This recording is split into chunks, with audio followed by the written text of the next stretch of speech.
again, I think, if we go back to, I think it was the third aspect of Ed's talk, and, the everything shortage, I'll just add, if you think back to your own steers, Nike, so we seem to think from a very U.S.-centric perspective, right?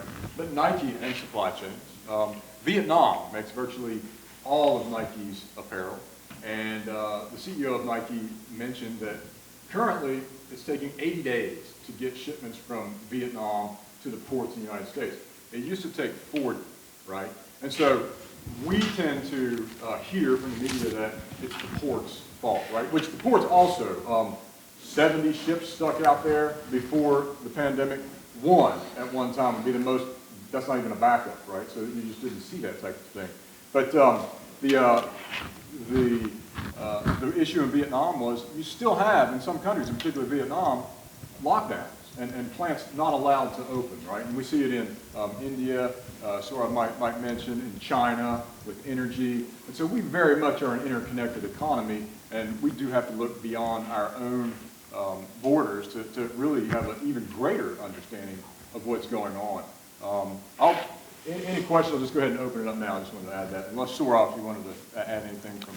Yeah, I want to first of all thank Dr. Lopez that the way he explained everything in economic way, most of the things we probably heard it, and most of the things we know, but the way he explained everything in economic way, it's really nice, right? I want to mention a few things that is right now, I want to talk about some data. So what is the latest unemployment rate came up, that is in September, that is 4.8%. And if you talk about the unemployment right now is a very vague number, because this is the first time that many people are voluntarily out of the labor market. That is our topic. The question is why so many people voluntarily out of the job market, right? If you talk about last September non-farm payroll employment, that was 194,000. 194,000 expectation was 500,000 new jobs will be added, but it was very disappointing. A new total non-farm employment was only 196,000, so which was pretty disappointing. So then question comes that what is happening right now, as Dr. Lopez mentioned many things, supply chain disruption of course is there. So few things I will talk about that there are some people still believe that they prefer work from home. So when you ask them that, okay, go to the office, they still believe that we can do work from home, why you have to go to office. Then second thing I'll say that vaccine mandate. Some people still don't like the vaccine mandate. Because you guys probably heard that what is happening in the American Airlines and the Southwest Airlines. Many employees there, Southwest actually had to cancel thousands of flights because their employees didn't like that vaccine mandate. And then other than that, I will say that for especially restaurants and service industry, they might think that, okay, it is too big of a health risk if I work during the long shifts during the time of pandemic. So these are the things mixing up together and causing the tremendous staff shortage right now. And I would also say that maybe psychological factor. One thing I want to say that psychological factor adds in, because last 1 year we have seen too many things. We have seen since the past last year, we have seen a pandemic, we have seen a recession, we have seen that cases are going up, going down, going up again. We have seen hospitalizations, we have seen deaths. So this kind of puts a tremendous mental pressure in us, and that some people think that, okay, we will take some time off and see what is the best thing we could do to go back to the job market. So it's together all of the things happening, you know what I mean? That is why we still have the staff shortage. And maybe... Yeah, and I'll add real quick. There is, again, supply and demand. So Ed very well puts it in perspective of just basic fundamentals, supply and demand. Demand in the United States, just only talking about the United States, we do have $5 trillion of extra income, which was transfer payments from government in the economy, compared to, it was $19 trillion before the pandemic was the size of personal income in the United States, $19 trillion.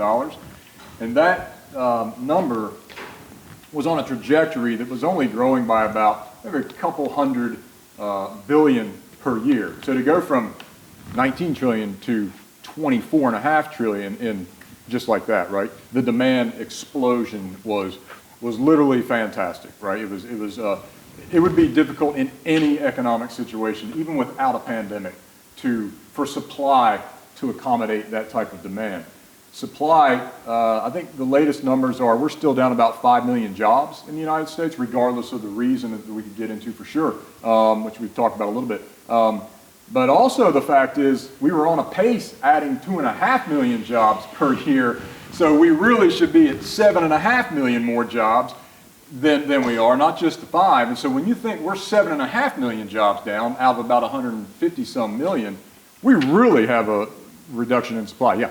Yeah, and just adding to that as well, your all's thoughts on, I know that women are actually leaving the labor force in huge numbers because of the instability with public education and childcare. So I'd love to hear your all's thoughts. Absolutely, absolutely. I'll just real quick add into that. I mean, my wife, we have 3 children, and very involved in youth activities, sports, and it's really become the psychological effect. I think Ed started this out by talking about the social work study, which is very, very interesting perspective, because quite simply what's happened here, this is a cultural shift, a paradigm shift like we've never seen in the world, really, and everybody's struggling with it, right? I mean, and it's not even just women, right? It is men who share the responsibilities a lot today, dual income households. I mean, it's a really difficult thing to balance a lot of the things we're dealing with, including schooling children at home more so than in the past. And so we're really I'll put it in this perspective, labor, leisure, choice, that simple microeconomic model. You can only do 2 things with your time, labor or leisure. There is necessarily an increased proclivity to put a higher emphasis on leisure time now. It's been an awakening, right? A complete awakening. And probably what, and I'm 47, and I've told friends of mine, my next 47 years, to quote that country song that's really 30 and 30, my next 47 years, which would actually be the middle half of my life, I'm going to go to be 150 for sure, but the new normal. My next 47 years, I'm going to give myself and my wife and my family more time, right? And I think most people are saying the same exact thing. And so, we tend to try to focus on, is it the, in Myrtle Beach, hospitality workers, is it, but really it's people. I mean, it's people making these decisions, and we're pretty much all making these decisions. And you can see it in the leisure. I mean, the extreme interest in people to travel, right? And so, there is this, you could say that we are more careful in how we work than in how we spend our leisure right now, at the moment. People are certainly willing to go out and do all kinds of things. I mean, again, your turkey trot thing is very interesting. And I've done that as a family. We've done the turkey trot on Thanksgiving. It was fun as anything. And my kids play club soccer. When this first happened, and they play all over the place, when they came back to play, very, very cautious, right? Extremely cautious. But within a very short period of time, these private clubs, which is what they are, private clubs that are not enormous, right? They do not have deep pockets. They don't have capital they can dip into for 2 years like some of these large companies. And they're not a charitable organization that can say, we're not going to give this year. So we're not going to have the trot, right? We have a full entire labor force that we employ, and it's our livelihood. They were back into action. In fact, there was a study done by one of the organizations, the ECNL, National League across the country, that literally measured the impact on cases throughout their club, not just the players, but also the families. And it made sense for them to lead out on that when we think about moral hazard. They had an interest to preserve their livelihoods, right? And we saw that happen. So there's different things going on. I just wanted to add that. I know we got a question. Yes? Like hearing from where you're talking about the leisure and the choice of our time and our local economy, it seems like a lot of people have chosen to retire early Absolutely. which leaves, decreases the labor market, gives us more to do here on a local level. Right. To take care of them as they migrate. Absolutely. And so the Sun Belt growth, I mean, we've seen the Sun Belt growth. It was growing before the pandemic, but it literally has shot up like a rocket since the pandemic. And that is one of the major contributing factors is, okay, I was going to retire, or I was going to keep working, right? The money's just too good to pass up, right? But then when work in particular, and if we think about it that way, leisure, little chunks of time, an hour here, an hour there, but we're really in the confines of a relaxing place. Even if we go on vacation, we can social distance, physical distance, whatever. Work is, you're forced to be there, let's just say 8 hours a day, right? And it might be very uncomfortable. And if you can retire, that has been a huge factor. People can tap out early. Yes, right, absolutely. Yep. Over here. Right here first, yeah. I'm sure you've heard about like all the general strikes across the United States. How do you think those accompanied with like the differing work conditions are going to affect labor markets and specifically unions and union membership in the future? Yeah, you guys. Yeah, that is what I mentioned, right? That is the vaccine mandate regarding that. So if you force people to take vaccine, and some people still think that it has some negative consequences. So that is the problem. If you think that I cannot force you the belief that if you think something, so that is creating some problem, and it will. I think the hope is that we hope that more clear medical solution comes by the year 2022. I think all the pharmaceutical companies now working. We have the vaccine, but after the vaccine, they are all working with the pills and something new stuff will come, right? 2022. So hopefully that you will have a better medical solution comes, and then these things go away faster. I want to add something as well, and maybe pick something else up, but a different perspective on that is, again, here in Myrtle Beach area with the hospitality industry, right? Which I think most of us, there's a disconnect between thinking about, when we see the signs at the fast food restaurants, if we think about the demand surge, the folks that, well, there's a lot of things. J1 visas, we simply couldn't get people back on J1 visas this year. It even hit soccer clubs. Training, they used refs from out of the country in the summertime, not just refs, but trainers. Couldn't get them at all, right? So you have that issue going on. But also it's the case that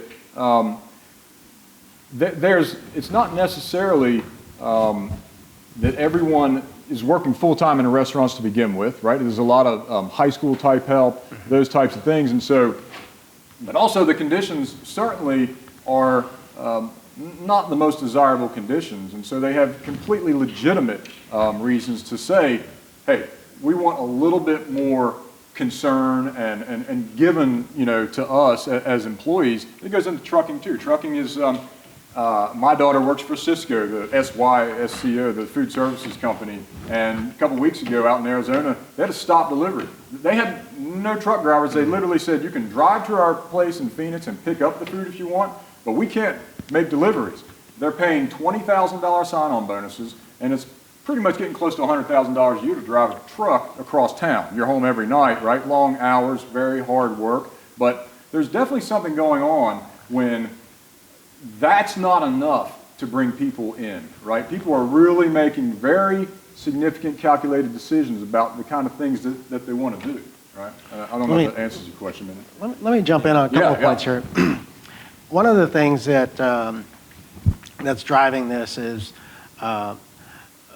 we have made the typical household's disposable income pretty flush by issuing record rates of federal debt and stimulus 1, 2, and 3. And that came along at a time when household savings rates were already on the rise. And by the time stimulus round 2 came along, household savings rates had gone up even further. In other words, people were taking the stimulus money, paying down their credit card debts, using it to give themselves their own household rainy day funds and so forth. And these things have the effect of increasing aggregate demand in the economy. Meanwhile, policies that require closures of manufacturing and distribution facilities are decreasing supply. That's a big part of the story of what's happening with us. On the women and the compared to men impacts, it used to be that women were predominantly the second earners in households. That's going back to the 1986 Tax Reform Act. What economists found was that when you decrease the amount of a dollar of earnings that goes to taxation, primary earners in the household, they tend not to budge much in terms of how much labor they want to supply. But secondary earners do. And so then you're talking about, who's the second breadwinner in the family. And I haven't seen a study on this, but I think that during this pandemic, it's mostly the second and beyond earners, the teenage workers who are not entering in the way that they would in years past. And then lastly, on the union thing, it ties in. There are examples of, say, ports in California where union workers are either striking or threatening to strike, and in other facilities around. But I think the biggest and most salient example was public schools, which were open during the pandemic only in the exceptional cases, the rarer cases. For the most part, schools did not open. And the reason why was because of the political power of the National Teachers Association and the I forget the name of the two unions, but the two teachers unions.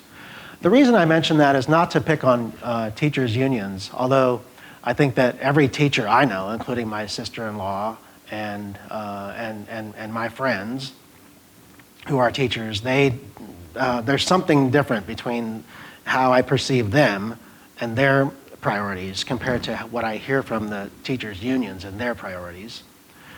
But again, not to draw them into the crosshairs, but to just sort of describe that hasn't come up yet. The rampant politicization of basically everything during the pandemic, including mask wearing. And if you're a proponent of mask wearing, somehow that makes you on the blues team. But if you're questioning what the science says really and sort of saying, does that really work? How could it possibly work? Or at least if you're trying to pinpoint the situations in which masking does reduce the rate of infection, somehow that puts you on the red team. You're a Trump MAGA hat wearer now. And it makes the discourse really tough to move along. And I think that there is, it sort of seeps into the culture this way in some areas. So Rob's kids are soccer players. I have a softballer on a club team, and I have a soccer player on a club team. And the two cultures are very, very different. The softball culture in June of 2020 was having tournaments. No masking. Almost kind of actively, it was implicit, but it was sort of almost saying we're not doing that masking thing, all right? And the idea being it's an outdoor sport. Now we take precautions and everything else, but on the other hand, the soccer culture was you're masking during play. And there are only 2 spectators allowed on the sidelines. And the league would hire a person to monitor and enforce, where's your mask? So I think that there is there's definitely pockets in our society where the cultural balance moves towards more precautions. And there's other areas where the cultural balance moves towards, less precautions. And where we are now is that, collectively speaking, we think of this as a Republican and Democratic phenomenon. And I believe that holds us back in understanding what's going on, but also in sort of freely talking about what's going on. without sort of being put into, well, you must be a Trump supporter, or you must be a Biden supporter. And politicization is a word that has been it jumped the shark a long time ago, and it just doesn't resonate with people so much as being a problem. But there's an ideological current underneath the politics that I think is really holding us back in terms of being able to understand and being able to talk about things. Yeah. Huge understatement. I mean, the ideological undercurrent is greater than I have ever sensed in my entire lifetime, professional or otherwise. I mean, we can go back to before the pandemic. There was a tremendous environmental versus developers. One of our centers was part of that, right in the crosshairs. But it certainly didn't affect every aspect of everybody's lives, right? I mean, you can get into political issues and talk about them a lot, but this has forced everybody. That's the elephant in the room. Everybody knows what Ed just said. Without question, that is a fact, right? You had a question here. Yeah, I was just wondering what you think the impact of the rising fuel costs has had on businesses transferring their expenses and increased fuel costs to the consumer, and whether or not you think that'll in turn lead to both businesses and consumers investing in purchasing alternative methods such as electric cars. That's a good question. And certainly Ed's elasticity example at the beginning, when the price goes up high enough, we start to see that. 2008, so we're not even close to where we were in 2008, by the way. The oil price, I think, hit $146, yeah. right? Where maybe we're going to hit 100 at some point. We're about 83. Okay, yeah, 83. In 2008, I actually did this. You could buy a truck or an SUV for a fraction of the cost just 2 years prior, right, because people were literally unloading them because gasoline price, I was talking about oil, but gasoline was $4 a gallon in this state, right? Which is just unheard of, right? You can use, Ed's very good about pointing out cross-sectional studies, so state versus state. Even to add to your North Carolina is where Ed is, soccer. South Carolina was doing a completely different thing, so they were off the map very soon. So there was a lot of different stuff going on. But California, Teslas, I mean, you see them all over the place. I mean, it's as common as a Nissan Altima, right? Because the price of fuel in California is much more expensive than it is here. So without question, the price effect is going to play out, and it is fundamental economics. Yep. And that is also like, it's a negative supply shock, right? What you said, it's a negative supply shock. And that is also creating the supply chain disruption. And that is also, right now you see that we have inflation is almost year-to-year inflation is went up like 5.5%. So which is, I never saw this inflation since I moved in United States. Right. This is inflation is like last 13 years, it probably is the highest inflation right now what we are having. So that is the consequences what we have right now. One thing I would like to mention that because of this shortage of staff, what will happen that you guys will see that it will happen that it will faster automation. So if restaurants still survive during the pandemic time because they are online ordering, digital ordering skyrocketed. So they could still keep the revenue up or revenue same through the online ordering, because when people stopped going to the restaurant, the only way they could survive through the online ordering. Now, right now, when I go to suppose Applebee's or if I go to Olive Garden, I go to the restaurant and they say that, okay, you have a cell phone, check the QR code and you have the menu, right? Mm-hmm. So these are the automation will come. Then that day I went to lunch at Olive Garden and they said that, okay, after I finished lunch, they said, okay, now pay it. They show me a small kiosk and then I swipe my credit card and I paid the bill.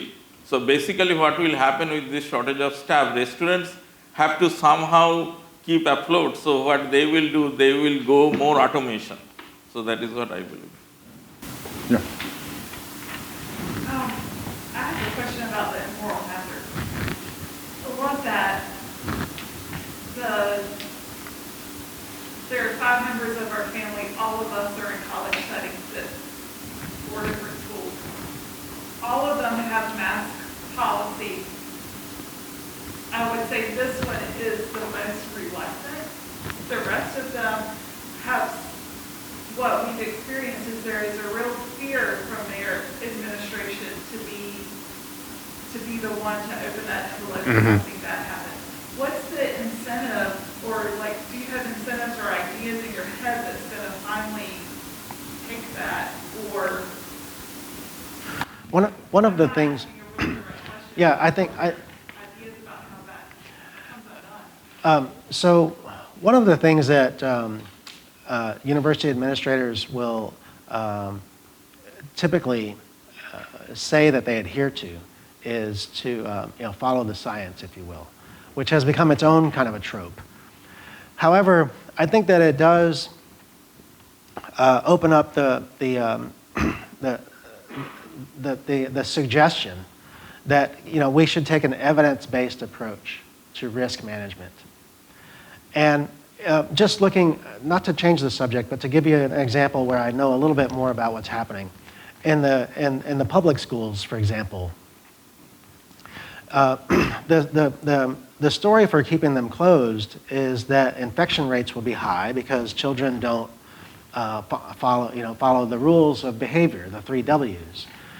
And those infection rates are very worrisome, even if, because first of all, we don't know the effects of COVID on children, especially the long-term effects. And secondly, they have families at home, many of whom are in very vulnerable situations with comorbidities and so forth. So we must protect society by keeping the schools closed.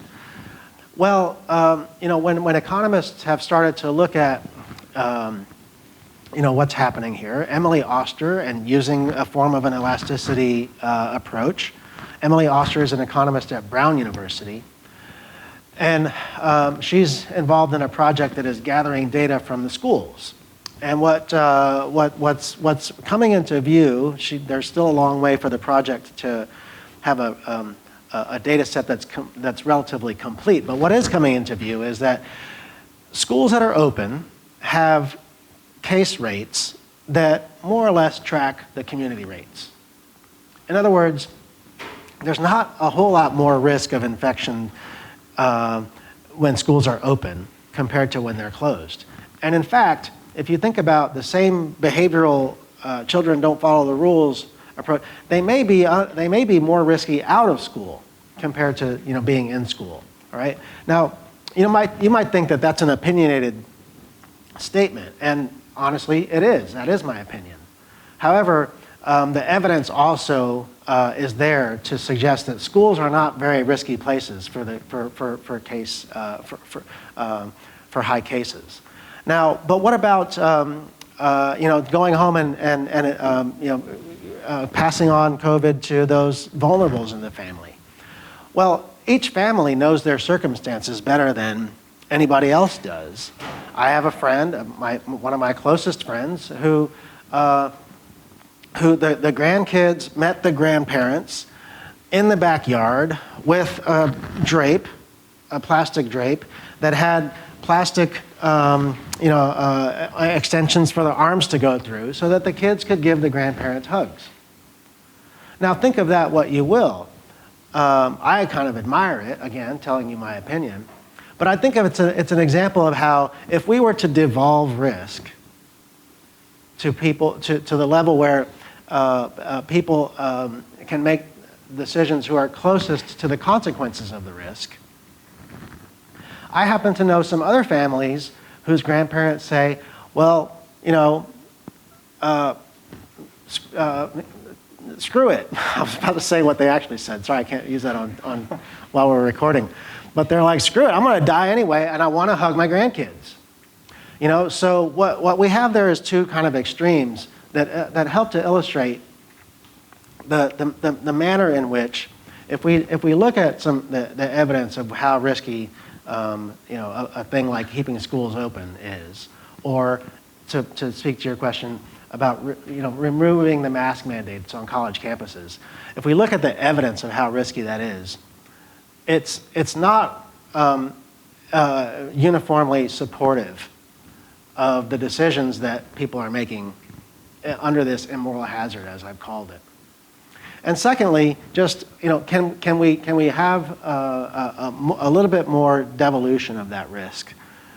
Not absolutely, because there is an externality involved. If I get you sick, because I'm being careless in my behavior, like touching you on the arm, for example, sorry, that's not my problem. That's now your problem. Okay, we can recognize that without concentrating all of the risk into, say, the governor of North Carolina's office. Very good. Any question? Yeah. Yep. Okay, sure. That's all right. So at the very beginning of the pandemic, we saw a huge boost in the demand for entertainment-based electronics. So going to your point about leisure and people wanting more leisure now as rather than working, what do you think the long-term effects are going to be now that we've had a year or so of lockdowns where people got used to having a lot more leisure than they ever had? Sure. People, right now we see the highest demand in the video game industry that we've ever seen. Right. Record sales are happening constantly. Consoles can't stay in stock, not because they can't make them, but because as soon as the retailer gets them, they're gone. Right. They sell out that day. Yep. Do you think there's going to be any more long-term effects to the labor market because people are going to demand more leisure time and more money so they can spend that leisure time individually? Right. That's a fantastic question. And my immediate response, I would call an opinion, right? But I do think there's a very good economic explanation to that as well. So my immediate response is yes, because I do believe in behavioral, economic, psychological factors. And I don't think that I'm alone in what I'm perceiving to be, I'm going to take a different approach to things moving forward because I've been doing it for a year and a half, and that builds habits, and I think it's worthwhile, right? But I also think because so many people have demonstrated that, I mean, the leisure we have seen is enormous, right? Across all different types of leisure, there's demand for that, right? And it's going to be accommodated, I believe, even in policy, even in public policy. I think that anyone who's traveled overseas, particularly to Europe, we're laughed at as a country that partakes less in leisure. I was at dinner last night with a good friend of mine I ski with. He's from Poland, and another friend of ours from the Netherlands. And we have gotten together about 4 times a year for the last, 10 years at his house. And we talk about, just the most interesting stuff because they have a perspective. A friend of mine is a physician who came here in 1989 from Poland, right?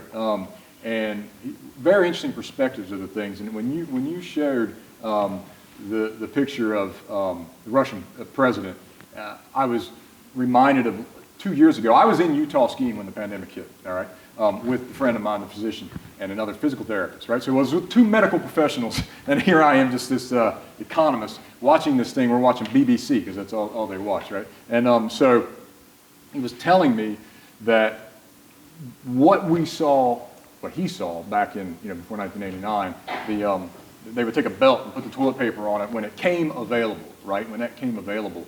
And that's something that we had never experienced. I know it sounds like I just jumped way across there. But these folks also talk about your perspective here on work is very different. And the very conversation last night was, back home it's like 6 to 8 weeks time off. And 2 of the folks I was talking with are sole proprietors of businesses. And they really don't feel like they can take a lot of time off themselves. And I asked them that question. I said, okay, so you don't feel like you can take that much time off, but do you in this country compared to if you were in the Netherlands, right? And so the answer was cut right down the middle. His spouse is from the United States and he's from the Netherlands. She said, I don't. I don't feel like I really can. She said, they want my stuff there on Sunday, on Saturday, whatever. She said, but he takes 8 weeks off a year for his own company, right? And he just says, I feel like I can. Well, he feels like he can because he's conditioned himself to believe that it's okay. And if you think about that perspective, have we started conditioning ourselves to believe that is okay? And will policies, not just public policy, but also company policies, maybe unions, whatever it might be, so that collectively we all start to kind of put in rules in place that help us enjoy more leisure to make that a more long-term impact. You guys have a... Yeah, I think the another thing that I want to add, that eSports is becoming more of mainstream thing. Some of the universities, they are studying curriculum on eSports, if you know that. Some universities, they are studying curriculum. So I think that more we are including artificial intelligence and machine learning in the computer and making a faster computer, and these are the things that come. One thing I would like to say that this supply chain disruption, what is happening right now in United States, it is not about only in US, it is happening in United Kingdom, in UK, India, many other parts of the world. The same thing is happening. Like Dr. Salvino said that regarding the truck driver shortage, right? I heard that in California right now, they are training the high school student to become a truck driver. They think that in that way they can reduce the shortage. In Boris Johnson, the Prime Minister of United Kingdom, he says that if any truck driver wants to come to United Kingdom right now and drives the truck, he will give them the green card. So these are the ways, they're trying to minimize this shortage, you know what I mean? Yeah, there's a lot of it. Shoot away. With companies transitioning their employees to working online from home, do you think cities that have a high cost of living are going to lose a lot of their residents, and is that going to have a long impact on their economy, and whether places like Southern California and New York City will raise their wages in order to keep people there? I'm going to answer this. The Go ahead. data is Yep. right on my mind. So Myrtle Beach was rated in the top 10 of commercial markets in the United States. We've never shown up on any commercial real estate. I'm talking real estate, office space, one of the lowest vacancy rates in the United States. And so we added 4,400, I think was the number, employees in the, I think last quarter over the previous year's quarter, 4,400. That's about on target with what we normally do in a good year. New York City Metro lost 770,000, the same thing. LA lost, I forget, I'm going to miss this one, but let's just say close to half a million, all right? So absolutely, without question, that was happening before the pandemic, and it's happening even more now for the reason, I'm doing research also on COVID and the built environment, and so is Sourav. We're co-authors on a paper with a few other gentlemen, and we're looking at how cases spread based on the built environment, and our first gut reaction was, density, because of what Dr. Lopez said, the Northeast. What is the Northeast? The Northeast is density, right? From a real estate perspective, we talked about the bid-rent curve, the land gradient, and people are moving away from that, right? They're coming, and that was happening anyway, but now there's another reason to do that, right? Just this feeling of increased safety, but also leisure, that when you're in, let's say, a dense urban environment commuting to work, you are necessarily saying, I'm going to spend more of my time in this commute. And in our urban economics literature, we would say people enjoy that commute. You're in your nice sedan listening to, you may have said the word sedan, but anyway, so you're in your vehicle listening to your music or your podcast or whatever. It's you'd be surprised how many people do commute alone in the Sun Belt, right? Because it is enjoyable. But now people think about that a little more. Say, I don't want an hour and a half commute. I'm happy with half an hour commute. And certainly down here, you're going to get that. And also if you can work remotely, even more so. Yeah, I would say one thing that is, it is true that 18-hour cities, those we call, like if you talk about Austin, Texas, or like if you talk about our close here, Charlotte and Raleigh, they will gain some population because of the people can work from home, right? People can move to, even Myrtle Beach itself. Myrtle Beach Horry County gained a lot of population recently. But another thing also, some companies are telling that if you work from home, okay, we will pay you less. Google already talking about that. You can work from home, but we will pay you less money. So that is also in the discussion. But I don't think that it is the death of the big cities though. Like it is not the death of New York or Chicago at present. Some adjustment will happen. Probably these cities like Austin and Texas and then Charlotte, North Carolina, they will grow faster. But it is still, big cities will be still there. Yeah. Do you think big companies are like pushing for employees to stay at home so that they can hypothetically pay less? That is the interesting question that I didn't hear anywhere that is happening. But what I heard in most of the cases that some companies, suppose, they said that their employees can work from home rest of the life. And in those companies, they are not cutting any pays. In particular case in Google, I heard that if the employee doesn't want to come back to work anymore, then office, then they might reduce the pay a little bit. But in those companies, they allow to work from home for rest of their life. They are not saying that they will cut down the paycheck. Right. I think there's an incentive effect going on there that will reduce your pay a little bit if you want to leave, because we believe that you being here with the rest of our people, the network effects are very significant. That's pure economics as well. There's Silicon Valley is the Google example. Silicon Valley, more startups happen there than anywhere else in the tech industry because of the knowledge sharing, right? And so that's why you won't see the death of cities, right? There's no question about that. I don't see that. One of the things that I gather from headline types of information is that it's a mixed bag, and companies, including Facebook, have sort of vacillated. Okay, we're all in. We're going to all be in person. Okay, now we're going to all go virtual. Amazon is another one where, of course, in their distribution centers, they need the people. They need workers there.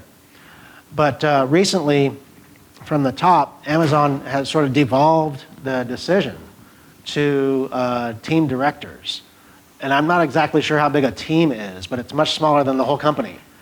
And I think the lesson that carries is that we should be expecting bigger pockets of work from home in an economy compared to what we had before. And maybe some of those are flight from the Rust Belt to the further flight from the Rust Belt to the Sun Belt. I know that in Western North Carolina, because the climate is nice and outdoors activities are great, there's a big push to get remote workers to move there. But I think ultimately these pockets are going to be informed by the preferences of workers and the productivity of companies. It might be the case, as it was with Google, that in its early days, the having people on site, on the campus, having people be able to take leisure time on campus, the ping pong tables, the volleyball courts, that was important to the Google mindset of how creativity and innovation happens. And then on the worker side, there are some folks who have a high preference for interaction with other people, and that's their job is part of how they socialize. And if you look at history, so many marriages come out of people who knew each other from work and so forth and so on, and dinner parties and so forth. But there's also the emergence of people who socialize, mostly virtual. So I think that one of the opportunities that I think that this poses is people and firms will sort of begin to self-select into pockets of virtual and in-person. That's really just an armchair hunch, but it seems to make some sense. We had a question here for Okay, go ahead.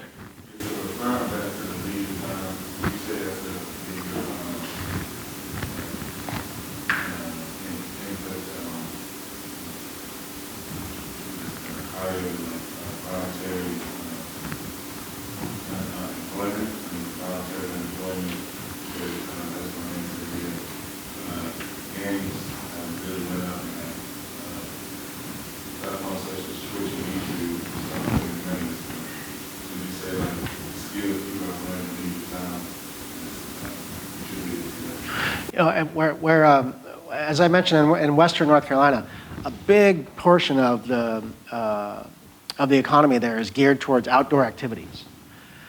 And the mindset there is that the mindset there is, look, we've been kind of lagging behind. We're Southern Appalachia, and that's part of who we are. But these circumstances, because of the ability to have remote workers, it's actually increasing the need for people who specialize in supplying leisure opportunities to folks who want it. And so just as there might be, a degree in eSports happening, at Western there's a degree in outdoor economy, happening, and the entrepreneurship program is specializing in, outdoor startups and so forth. So I think there's something to it, whether it's gaming or sports or outdoors or whatever. Some people say, oh, we're becoming France, which means like it's all leisure, to say it in the extreme. But one of the things that about the U.S. economy is that innovation will follow that move of people's preferences to have more leisure and less labor, and that can be a source of future productivity. Who is next? Anybody asking question here? Over there, yeah.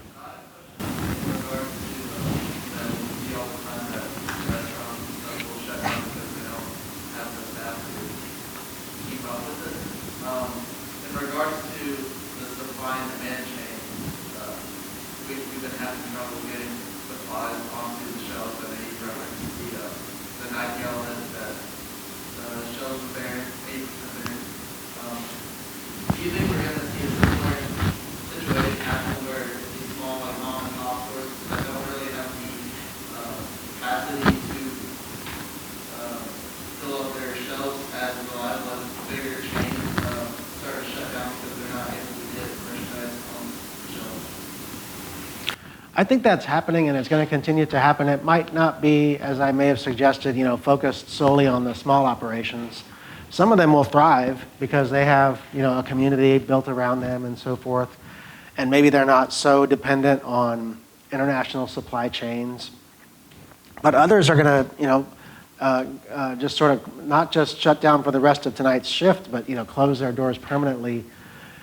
I don't think that there's necessarily a reason to expect that that's going to be restricted to very small scale operations. Big scale operations that are poorly run are going to be vulnerable too. There's a podcast, believe it or not, Trader Joe's runs a podcast. I would never have known this. My daughter sent it to me yesterday. Cool. And she said, this explains everything about the shortage of everything. And so I listened to it. It's about 17 minutes long, I think. And Trader Joe's is not a very large company. Right. It's only grown from 300 to 500 stores across the entire United States. And they said, we just don't have that problem because we focus on value. And so we will change the product we carry if we see that the value has changed as a result of whatever it might be. Now, you could question, is that for every product? Does that apply to commodities? Like Cisco, Cisco's the largest company in the world for food services distribution, and it is not meeting the task at hand, I guess. There really could be some ramifications on a company like Cisco, which is gigantic, right? Yet Walmart seems to be doing okay, right? But Trader Joe's, they gave the example of Dijon mustard. It's been, it was like $1.10 or something like that for years and years and years. It was just this product that the value is right, they carry it, low price, and they brought that example throughout their entire, product line. And so I think, to Ed's point, outlets that focus on value. This was the old Walmart debate years ago. It was Walmart's killing the small business. Okay. Well, if the small business is trying to sell commodities that Walmart can just destroy them on, you don't want to say shame on them, but it is true. I mean, boutiques have exploded in the last 10 years. As a result, you could almost say Walmart said this, and the ones that said, well, I like being in retail, I like owning retail, I'm just not going to sell jeans anymore because I can't bring the value, right? But I can bring it in this, right? And we've seen that. So, Rob, we have two more questions from that side, yes. So, yeah. But I know on the topic of leisure, even if there wasn't a move to go certain people working remote at certain times, I've seen a lot of this part-time trading, 4-day work week, 3-day weekend, and in your opinion, if that's something in the next 30 years that could happen, or if... Yeah, that's the becoming France phenomenon, the go to a 4-day week, work week. And you know, I think that we'll see pockets of that, and some firms and their workers will be able to, fly with that kind of a model. Flex time would be a variation on that.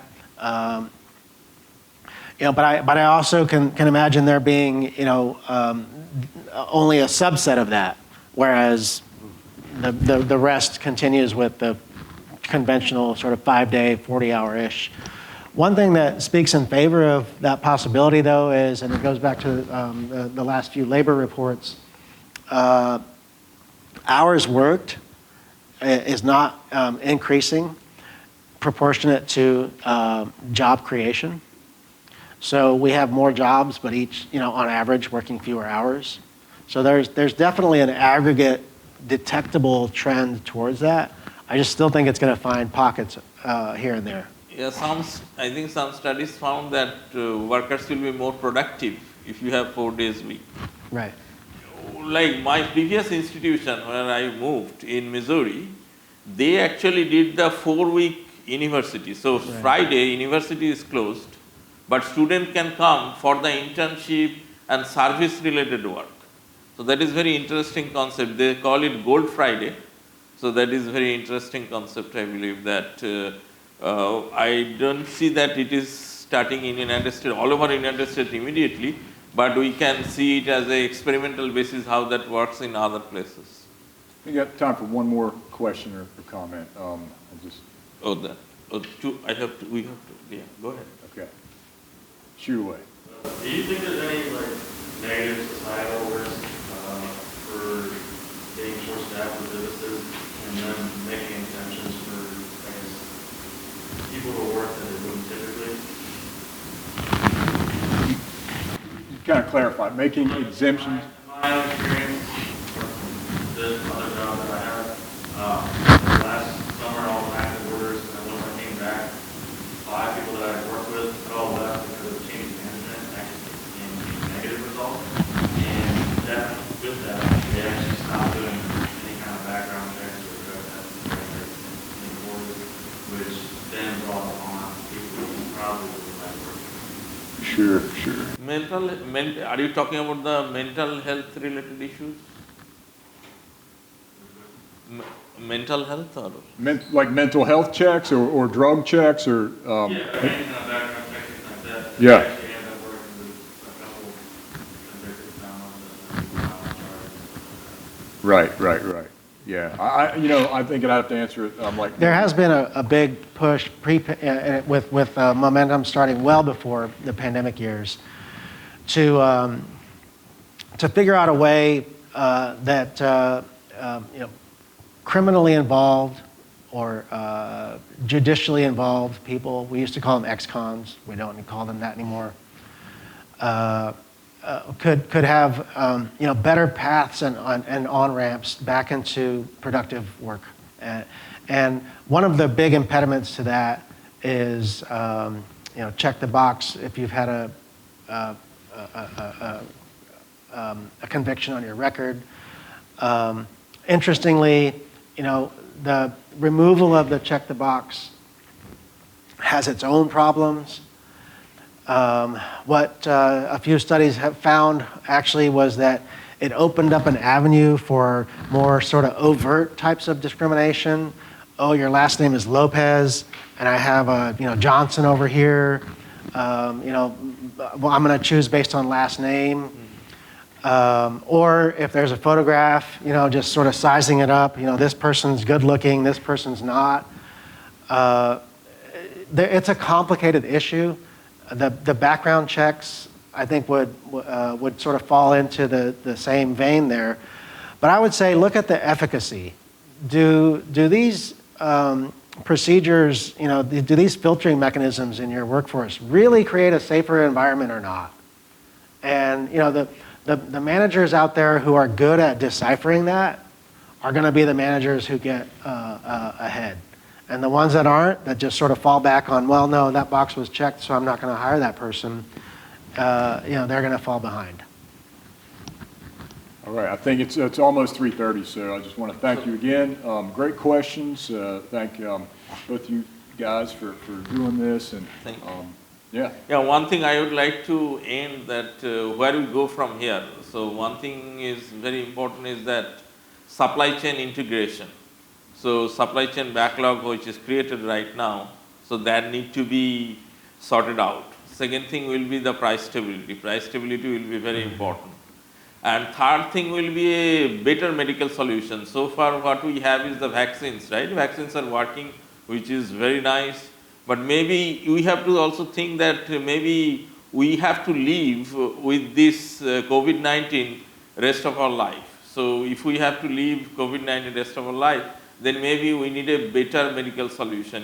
Maybe you go to the doctor, you get a pill and you will be fine. What I mean, that type of solution. I think some pharmaceutical companies are coming with that. I think in 2020, I can tell you only thing is the big hope.